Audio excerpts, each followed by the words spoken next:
Welcome everyone to another interview where today I will be hosting two of the most energetic conservative girls that we have on Instagram, the Patriot Sisters.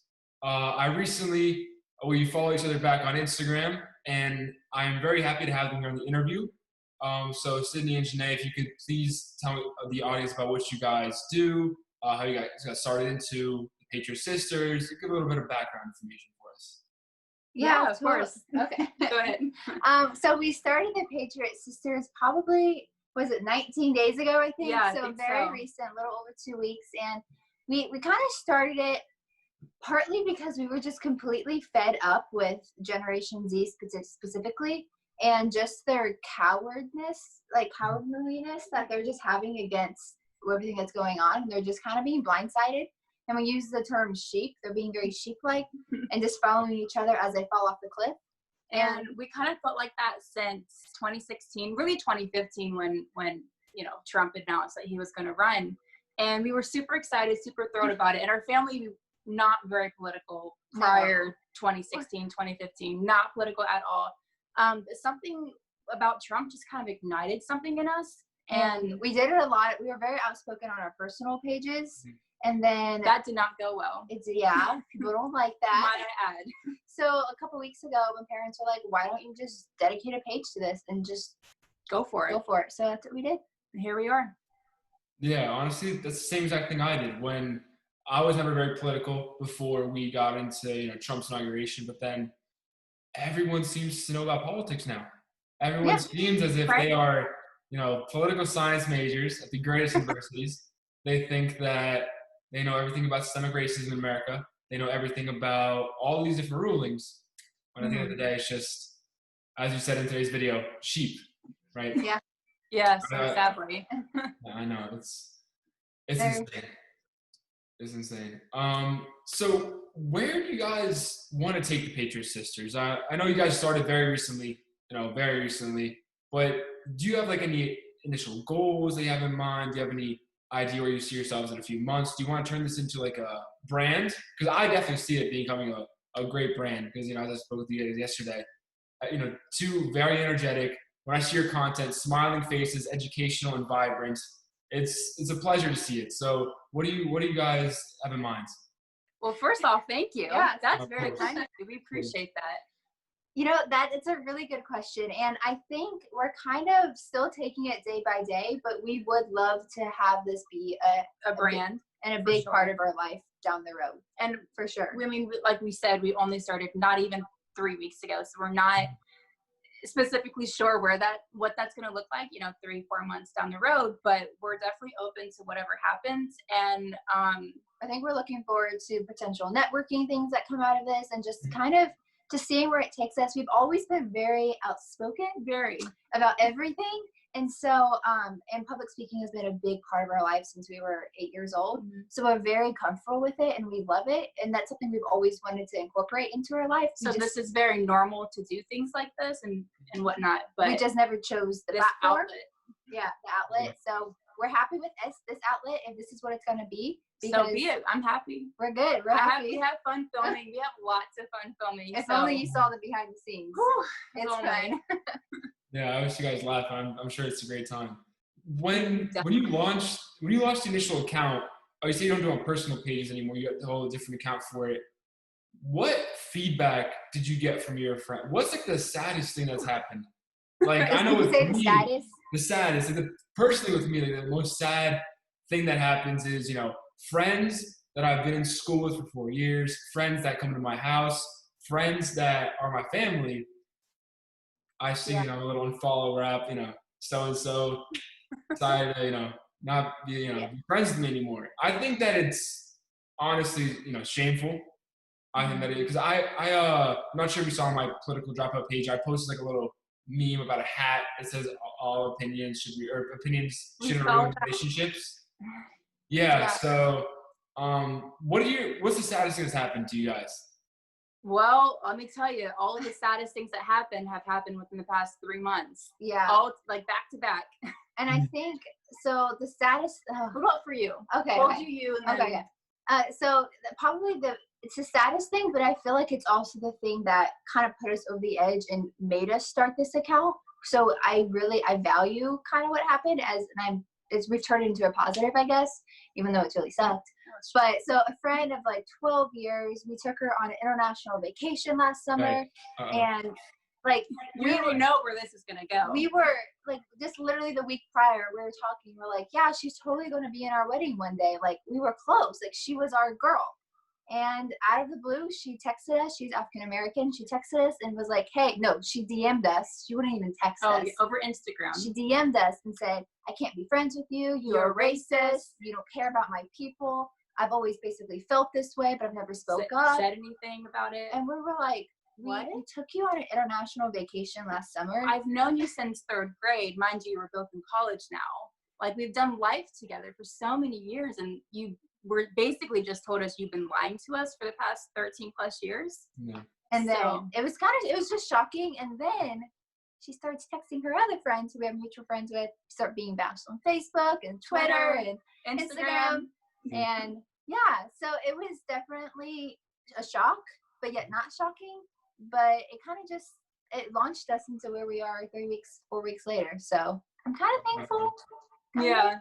And for me, same. I mean, it was a mutual. We were both friends with this person. But for me, I had another friend who I've known for 19 years. So literally my entire life, right? Like, our parents were friends before we were even born. One of those situations. Yeah. And we know we disagree. You know, we understand, like, I'm pro-Trump, she's not. And so we just we don't really talk about it. We do here and there, but it's respectful. It's civil, right? As everything should be.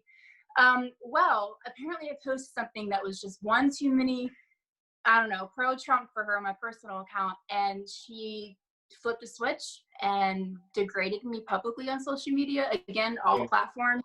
She said, I don't care about you and your family. You mean nothing to me. All these just awful things. And I'm like, 19 years. And that's what happens, huh? So, I mean, that happened just 2 months ago or something like that. But again, it propelled us into where we are now. And yes, it sucks. Yes, it's sad. But at the end of the day, at least for my outlook, our outlook, you always need to find the silver lining in life. And so we found it, and we thought, if you don't like it on our personal pages, we're going to go bigger. It's okay. We're going to go bigger. But yeah. No, that's so, I don't like the story, but I like the how you overcame it all.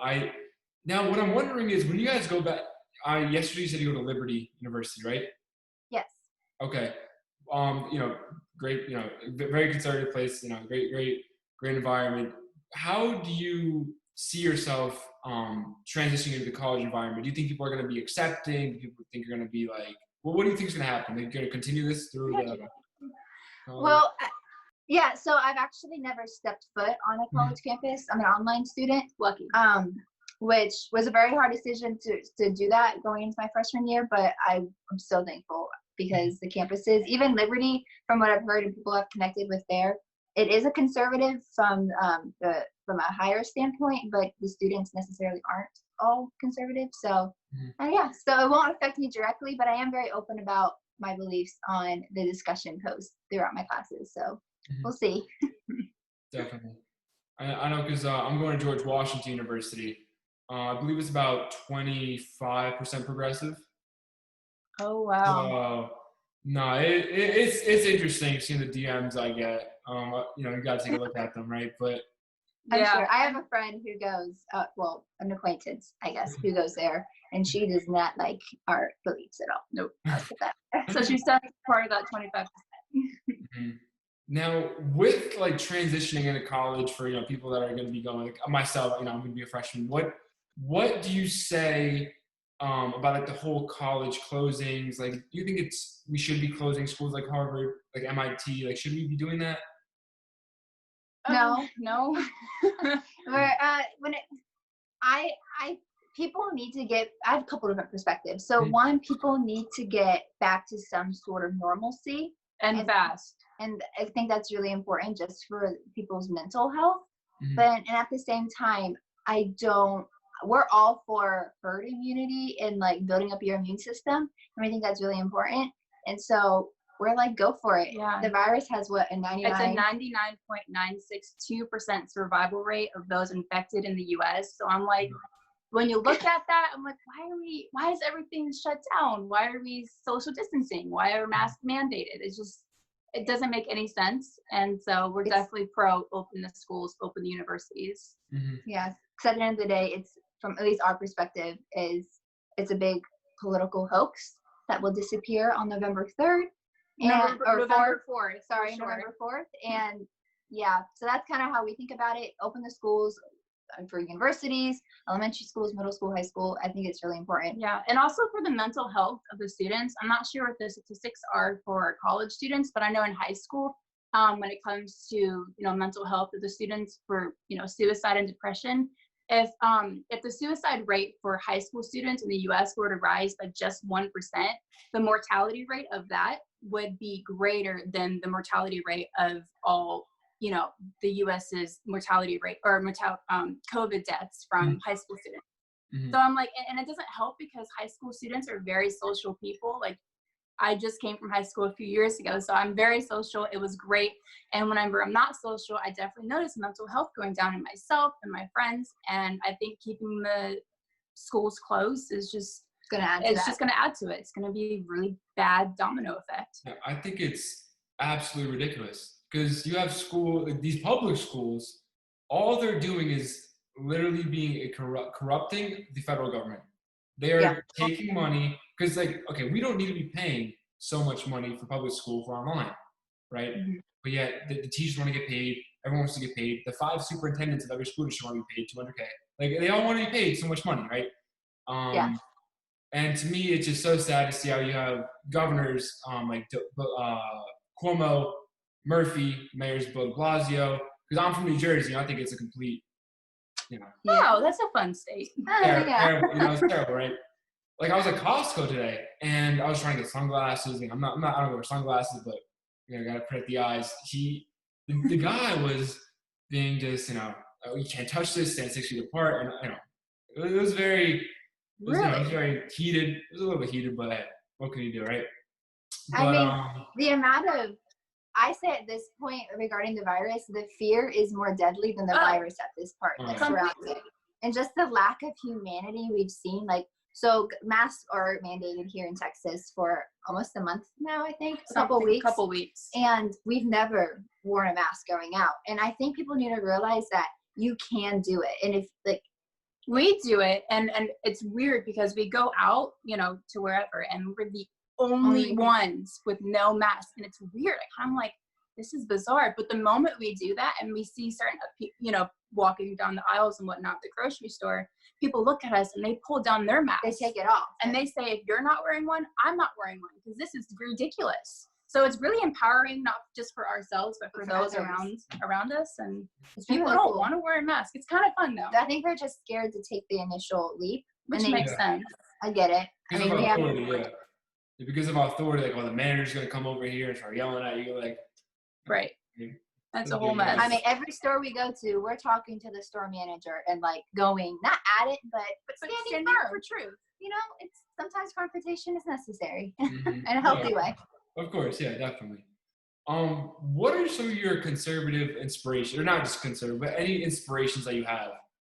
As in, who motivated you? Like, for me, at least, other than Donald Trump, people I don't know. Who do you think? Who inspired you to do what you do?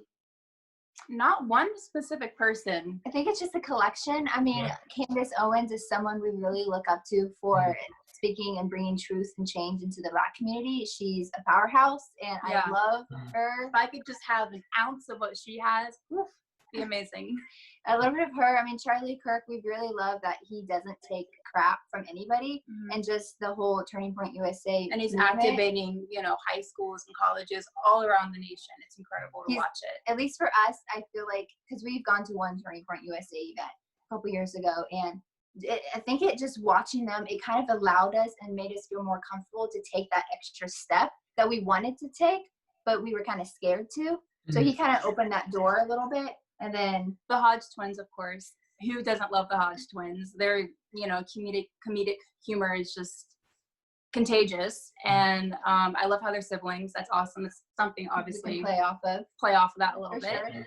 Yeah, I mean, there's a bunch of people, Joel Patrick and Tommy Loren, and just like all these people that are just a key component to different attributes of each person, I Yeah. guess. But honestly, if I could just be a lot of Ivanka Trump, I'd be one happy girl. Yes. I love her. Okay. So she's awesome. it's her grace doing it, but Her poise and elegance, she's a powerhouse. Is Mhm. just amazing to watch. yeah. Really inspirational. No, definitely. What kind of thoughts do you have towards the new ICE ruling? I know everyone is very, very, very upset about what's going on. Like my Instagram is full of, oh, screw Trump. Oh, it's he's doing a terrible thing. This is racist and phobic. What are your thoughts to the whole situation with that? Okay, so I don't know if you know this. I don't know this, but like, what happened in our history that made people think that it's not okay to protect our borders and control and keep illegals out? Like, when did the idea of the word illegal Become okay? yeah.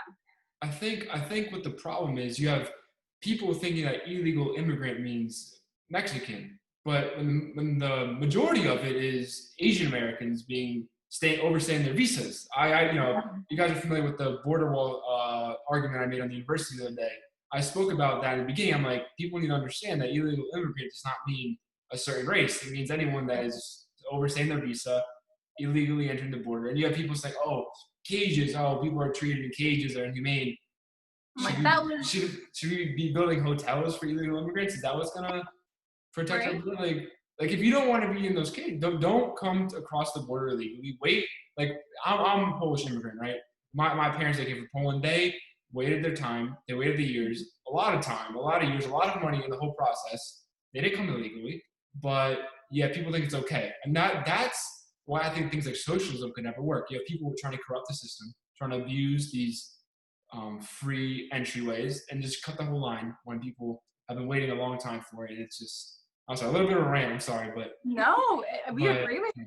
Yeah, completely. I mean, that's amazing that you said your parents are from Poland. Is that what you said? Yes. So that's incredible. That's amazing. Like stories like that is what creates America, just being America. You know what I mean? Immigration, we're a melting pot. But when you start bringing, illegals in and you make that the new norm, that's where a priority. A priority. Then the standard of America starts to decrease, and America is no longer America. It's just another country, just another nation. It's lowering the standard to get into the country, and I don't know why. Like, just illegals do not have the same rights as an American citizen does, and they're not protected by the Constitution. 100%. And people are like, well, you're not giving them their amendments, and I'm like, they don't have amendments. They don't have that. Yeah. I think it was AOC who tweeted this. I'm not sure when.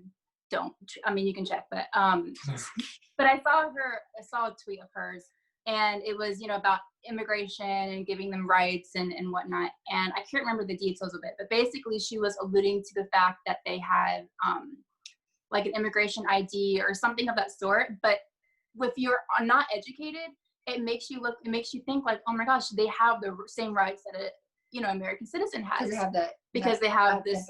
Yeah, exactly. But in reality, that's not protected by the Constitution, and it's sad because people like AOC and I don't know how to say her name. Her and a bunch of other people are just leading the masses to a false narrative. And for our family, we a couple years ago were actively trying to get residency in Costa Rica, because that's something we were looking into, and so we started the process. And what I love to get into Costa Rica, oh my gosh! What people don't realize is that we can never become Costa Rican citizens. No, they don't give that option. We can be residents, but we will never be a citizen because we're not naturally born there. And so, and just the amount of money and the process and the years it took, and then we ended up not even completing it, is something people need to realize, that most countries actually hold that standards of immigration laws, and the U.S. is the only country one of the only countries for some reason that we don't want to. Yeah, our border isn't protected or isn't important to most people, which is very shocking. Yeah, and we had an uncle. He's Peruvian, born and raised, so he came over to the U.S. when he was like 20 or something like that. And same process. It took many years and whatnot. But people just, I don't know where If they the want, lack it's of the common handout sense. mentality. Yeah, it's the handout mentality, and it's just, it sucks to watch happen. I can hardly stand it. Because the same people that want to have these open borders are the same ones that don't care about American values. They want to cheapen the American identity, with with these low immigration. Like, what was I going to say? I was going to speak about with open borders. I just don't think that it helps a lot because America is declining. It really is, because you have people are laughing at the country, and it's sad. Like, it's not as strong as it used to be because you have people that are not respecting what America does. Like, the great thing of America, right? Immigration. Everyone can come in America. That's the great thing about it, but legally, of course. And if call me a nationalist, right? But I like American values. I like American core values, and I want to protect them. That's why I'm in favor of pro-border, things like that. We have people that want to come in, like the anchor babies. They want to come in. They want to have their kids raised here. They want to be born here. Use the system that we provide with them, and then vote against our laws and make open borders and make America just one of the average countries. It's not as good as it used to be. Well, how can we make it as good as it used to be, right? It's it's a little bit difficult, but just trying to America is trying to become the best they can. But I know as long as we don't have a Democrat in office, we should be good. At least you have a better chance. That's true. We're on the right path to fight against it. Exactly. Yeah, so I just have one more question for you guys. What is your initial message for Generation Z? I know when I started this whole news site blog with the Political Dropout, it was to educate. I wanted to educate people on different issues. That's why the university. That's why this new thing coming out, Overlooked series of memoirs. I'm really trying to educate people our age so they are not so misinterpreting the media, right? Right. What is your initial message for generations today? If you could say one thing to I don't have the whole audience on here. I don't have the several million people, but if you could say something to them, what would you say? I think we end it with every video that we post, and which is it's so important to rise up, to stand tall, and then fight back with truth. And that's something that we're really passionate about. And we're also just asking and raising the questions that nobody else seems to be talking about. And we have no problem just being the odd ones. Being the elephant in the room, literally. And so, and just kind of just asking questions and getting people to think a little bit deeper and think for themselves and not because of the person in front of them is thinking that way. While all having a sense of optimism, because I feel like that's also being lost in our generation. They're just trying to be trendy, trying to, stay cool, fit in, stay cool with their friends, but, educate them and have fun while doing it.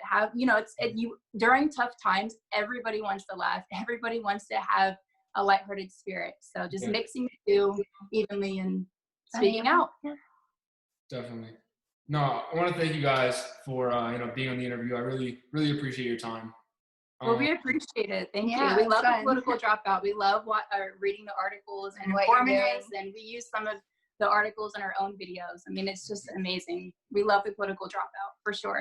That's a hard one. Thank you. I really appreciate that. So I'm gonna click pause, and then we can just talk a little bit after this. Yeah. Okay. Cool. All right. Once again, thank you guys. Thank you. Awesome.